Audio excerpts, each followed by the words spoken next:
around the world. As of May 23, 2021, there have been 167,350,571 confirmed cases of COVID-19. 3,475,049 deaths were reported to the World Health Organization. In the Philippines, more than 1 million tested COVID-19 positive, and almost 20,000 deaths were reported.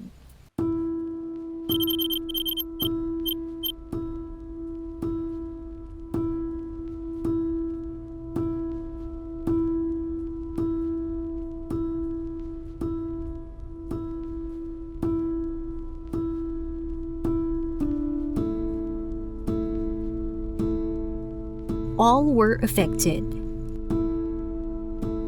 All aspects of our lives were affected. But among us, the most affected ones were our children.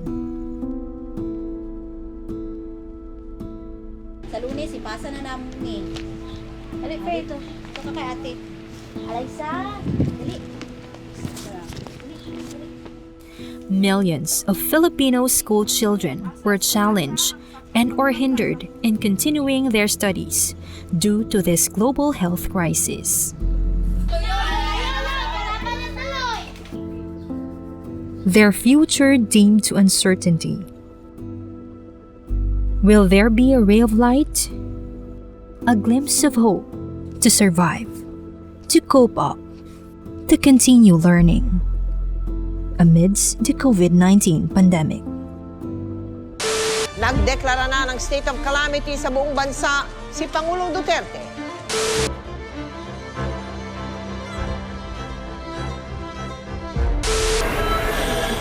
Overburdened and understaffed.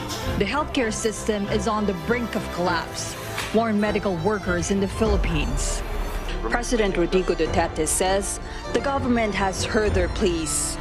There will be no face-to-face classes and sessions until we are assured of the safety of our children and our teachers. Authorities believe schooling can continue even from home.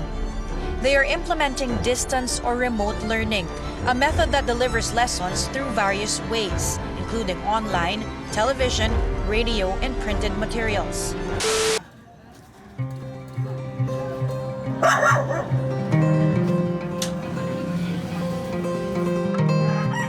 Ang ginauna na to is, kung makuman ba dyan ako sa eskwela, wala may ng gadgets. Kung mag face-to-face, dili may paskolahan kaya pasig matakdan may. Yung 3 daw, bawasan mo ng 1. Yung 3, oh. Wag mo siya turuan. Siya lang. Dumating yung lockdown.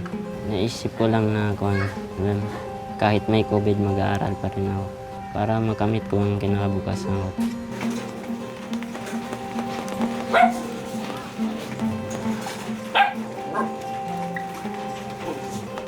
Katong nag-ingon na kailangan og distance learning lisod sa mua kay wala mi nasanay, kailangan na mo gadget para sa mga online classes, kailangan na mo connection para maka-online classes mi, so maglisod mi kuan sa muang parents na unsa man kinahanglan kay galisod pud sila.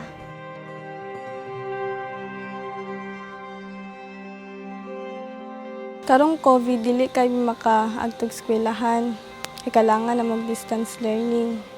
Wala man may cellphone, so module na lang. And lisod kayo kay dili kay mi maka-search ug kanang di pud mi makapil og mga online.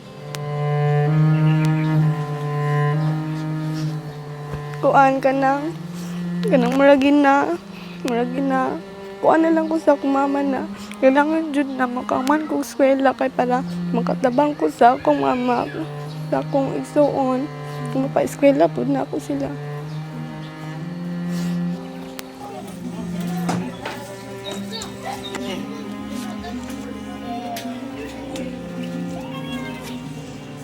Na-shock ko, tapos excited, tapos nervous kay bali sa face-to-face, kay enjoy man jud kaayo na, bali makatarong ka paminaw sa imong teacher, na matingala na lang ka nga, naingani na lang sa balay na lang magklase.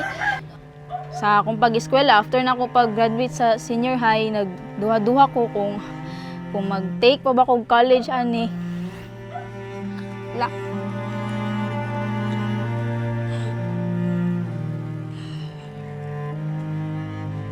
So, ato nga time is na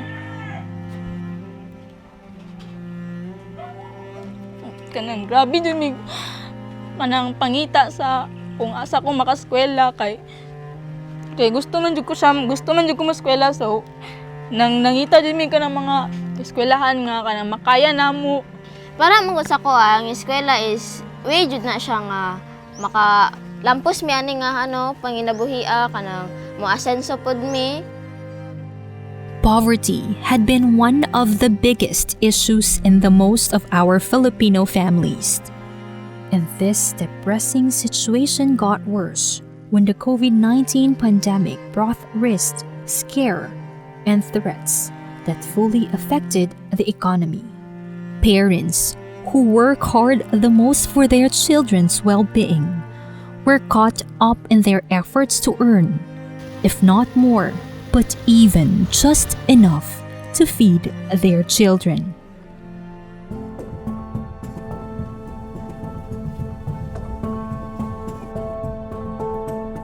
Pait jud kaayo kay pagkabalo na mo nga magpadayon gyapon ang eskwela niya kanang naalang sa balay module lang ang ako jung nahuna-huna ato unsaon ako pag kaya nga unom sila ka buok estudyante, so unsaon ako maging teacher sa ilaha, wala jud koy alam ana ba nga inana nga pamaagi gani unsaon ako pag-guide sila, daghan kayo sila nako gayran kanang naglisod jud ko unsaon ako pagpamaagi ana ma'am ba.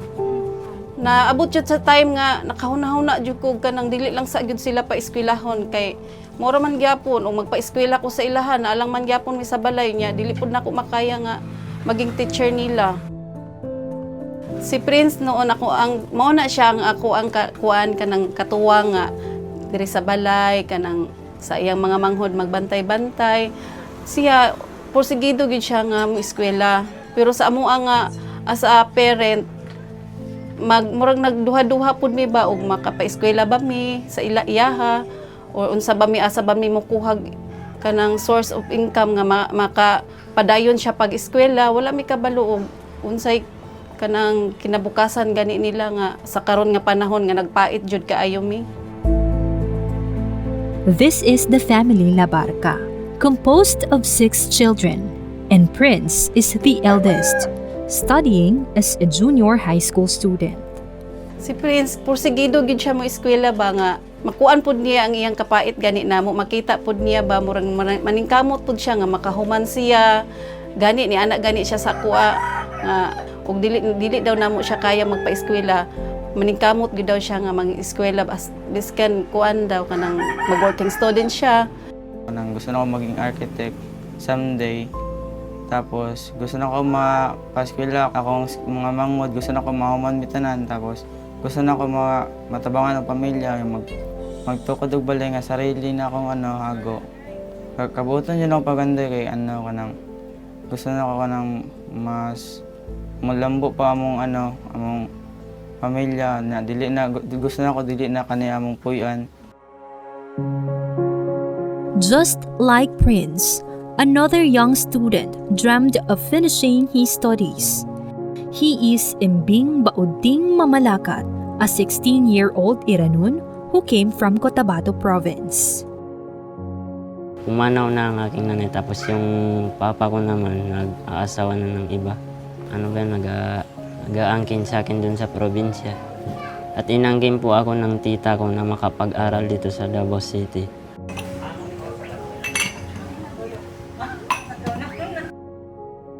Knowing the global health crisis and the distance learning method due to COVID-19, Imbing did not stop dreaming.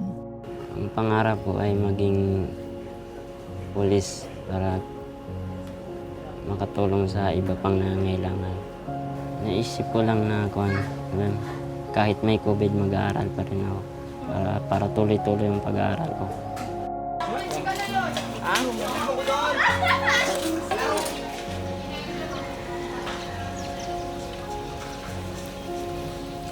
As COVID-19 brought uncertainty to everyone, another young student expressed determination in pursuing her studies. Hi, ako din si Jamaica Magundag, 14 years old, grade 9, na ako'y 5 ka igsuon. Nagpuyo lang midra sa akong tita. Kay wala mang good mi kuan. Wala mi balay. Just like Embing, Jamaica was also left by her parents. She and her younger sibling lived with their aunt, who is also a solo parent. Naglisod na jud kayo siya, as in, ginakaya na lang jud niya para makapaghuman jud mig eskwela.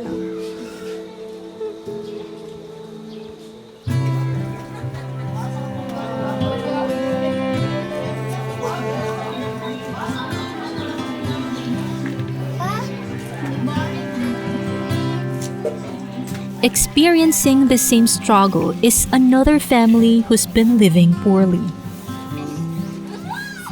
They are the Mampinayo family. Indigents who are living in a small kubo along with other residents, squatting in a privately owned land. Ako dahil si Princess Mampinayo, no? 14 years old, grade 9 student. Og ako po ay si Grace Argilles, isa ka first year student, 19 years old. Og ako ang kinamagulangan sa amuang upat ka magsuon. Dako jud kayong problema ang naabot sa mua to kay wala jud mi nag-expect nga maabot mi sa ani nga situation like kanang makaingon mi nga naa pa bay pag-asa after ani. Lisod kayo ang mong kinabuhi, so dapat din ako, nagdadwa ko kung padayon pa man ako kung eskwela. Tinuod jud nga lisod mo ang kinabuhi kay si Mama manggod, madoble-doble jud na siya iyang trabaho. Anang usahay kay magluto na siya sa buntag, pas pagkaudto kay isuro niya among paninda, then pagka afternoon pod kay magbantay po siya sa among tindahan, hangtod na siya sa magabi. Having the hardest times in their lives, their eagerness in learning helped them to get by and find more ways to continue their studies.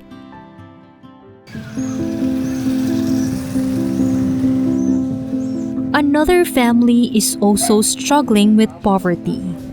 The Fernandez family, living in an unfinished house, together with 3 ill family members. Fernandez family had continually fought impoverishment with all their might, and one of them was their pride, a smart kid who's been persevering in her studies amidst the COVID-19 pandemic. Ako di ay si Ashley Jane F. Fernandez, 14 years old, grade 8 na karon. Mas nilisod amo ang kahimtang karon na nagka-pandemic kay ako ang uban pamilya kay wala na matrabaho nya kung magpapa kay dili kayo makakitag trabaho kay tungod sa pandemic, and then maglisod jud may wala mi makaon, wala mi mabayaran usahay sa mong kuryente, sa mong tubig, nya dagang pumig need sa mong mga patients. With all the depressing sights inside their home, a corner of their wall continually gives them hope. Certificates, medals, and lots of recognitions became their pride. And everything was achieved by Ashley. Dili makawalog paglaom ang pag-eskwela sa ani na pandemya kay daghang pagparaan para maka-eskwela jud ka, mangita kag paagi para maka-eskwela ka. With their aspirations, they held tight with every string of hope that comes their way. These students and their very supportive families joined hand in hand to survive and cope up. Everything became more bearable and things got more possible as they are also surrounded by a very resilient, strong, and active community. The city government of Davao did not only fight the pandemic, but there were initiatives crafted and actions being implemented to address these parts of the public concern in this trying time.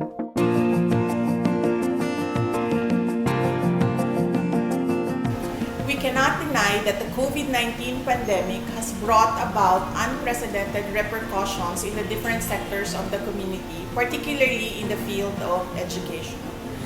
With the shift to the new normal setting, there is a serious need for students to adapt to a new learning modality in terms of using digital materials and online platforms at present. With this, the city government of Davao created the Student Siblings Laptop Sharing Project as a way of giving hope to the students amidst this pandemic, especially to those who belong in the indigent sector. The city sees this as a way to provide learning opportunities to our students not only during these difficult times, but to also prepare them for the changing digital culture in education. It is through the effort of the DCIPC or the Davao City Investment Promotion Center, through the effort of Ma'am April Maricas Cabeldayak, and of course with the Mayor Inday Sara, to look for donors that would somehow help our students.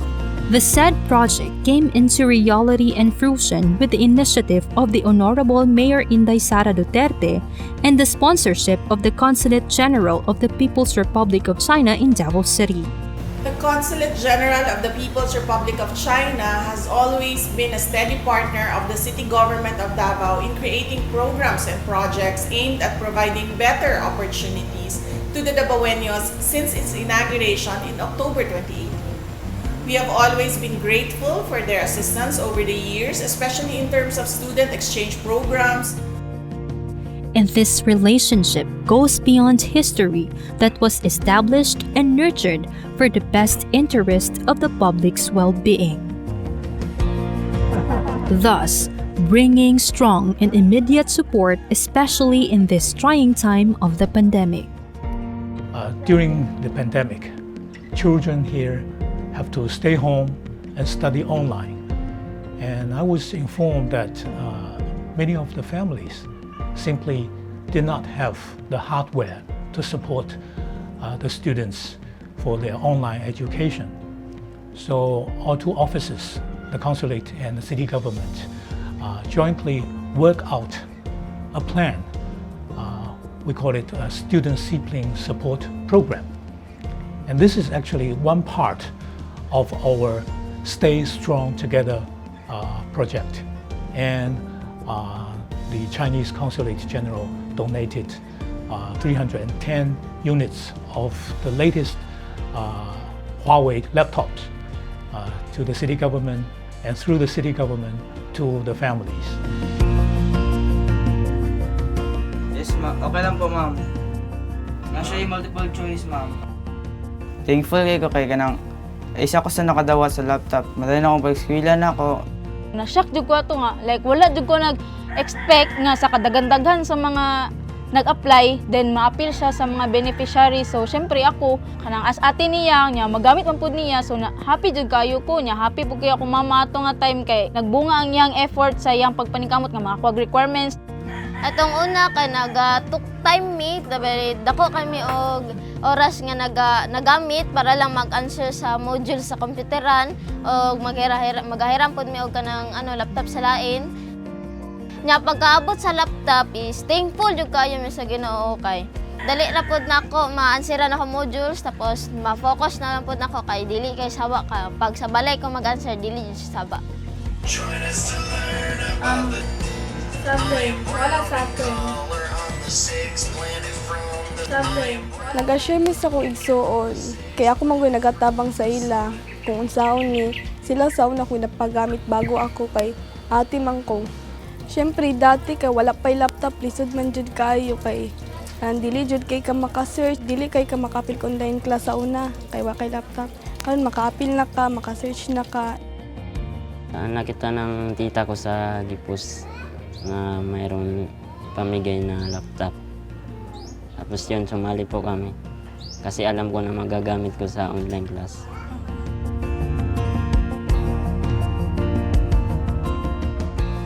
Ako ang mga gipanggamit sa laptop kay mag-search ko sa mga wala na ko nasabot sa among lesson o mag-search pod ko if unsaon pag-solve ani na lesson. Mas maka-learn jud kag samot.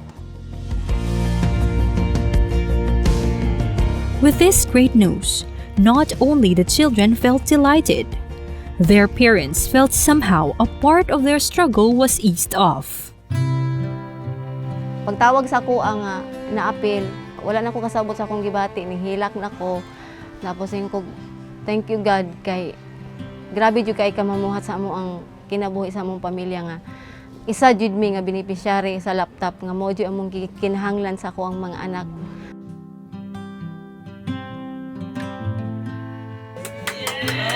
Salamat jud kay ko anak ba kay dili na pud ko problema gani anak nga pamaagi, di na kay asa siya manghiram kay manghiram ra man kuna siya sa iyang mga igagaw. Yung kwan daw. Katong wala pa siya laptop, naglisod siya, naglisod mi kay nangulam kog cellphone para lang magamit niya. Karon kay naa naman siya laptop, dili na mi manghiram. Okay naman siya, maka-eskwela na siya online. Pagkadawat anang laptop, lipay kaayo mi kay nanay magamit ang mga bata kay ang teacher naga-online. Sa naka-avail sila ani mas labaw nagpursige sila labi na si Ashley. Kita kaayo namo sa iyaha ang iyahang pagpursige sa iyang eskwela masking nang naglisod siya. Magandang lokasyon ito na nagbigay ng pagkakataon sa kalakalan. Almost 8 months after the turnover of the 310 laptop units, these students exemplary showed their best in their classes. With this, their families became hopeful that their future will now be brighter.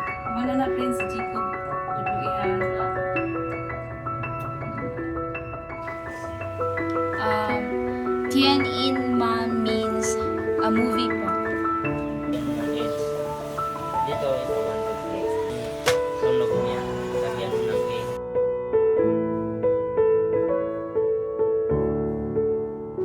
I like what President Duterte said, that your investment in education, your investment in the younger generation is the investment for the future. So education is very important. So even during the pandemic, we hope that the education for the children can be a continuous, uninterrupted one, so that we can shape the future for the Philippines. And to the recipients, I hope that you can study hard and also achieve your excellence in your study, because you are the future of the Philippines, and you are going to be the future ambassadors to build even closer and better relationship between China and the Philippines. To our students, may you utilize these devices efficiently as you strive for excellence in attaining your goals and aspiring to be the best that you want to be in this world. Continue to inculcate the value of passion, hard work, and perseverance in everything that you do despite the challenges that may come along the way. It is my hope that you consistently seek for knowledge through whatever means you have, because it is through hard-earned wisdom that you may achieve a brighter future for yourselves.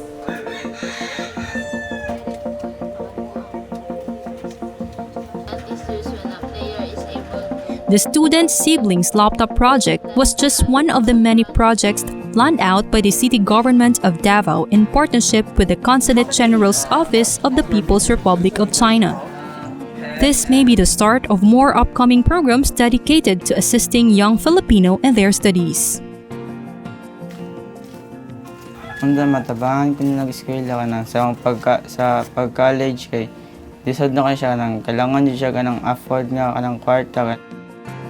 Ang hiling ko lang po ngayon ay kung matabangan nyo pa si Imbing sa pagka-eskalar, kung antod pagkauman niya eskwela. Ko ang mensahe, salamat kaayo sa una sa tanan, sa Ginoo, sa iyang dakong gibuhat, sa kay Mayor Sara Duterte, ug sa Chinese Consulate, nga isagid sila nga nag-sponsor gyud anang proyekto sa gobyerno diri sa ato sa Davao. Salamat kaayo sa inyong dakong tabang, ma'am. Nakaana jud ko nga ang Ginoo dili gid mo pasagad sa mga taong nagkinahanglan. Kung mo dangop lang kita sa iyaha kanunay, di kita magpakawala og paglaom. Unta dagan pa kay mo og matabangan aside sa mo dagan pa kayo og nanginahanglan jud sa inyong mga projects.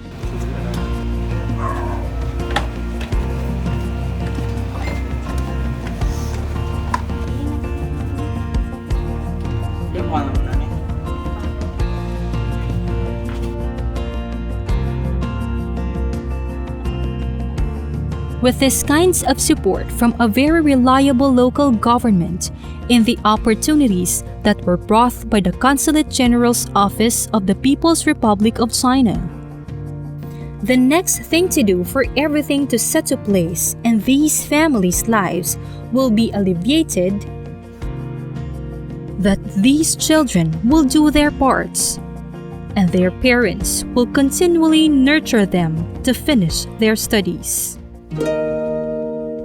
Nagpapasalamat ako sa tita ko kasi inangkin niya ako. Kahit wala nang umaangkin sa akin dun sa probinsya, inangkin niya ako para makapag-aral dito.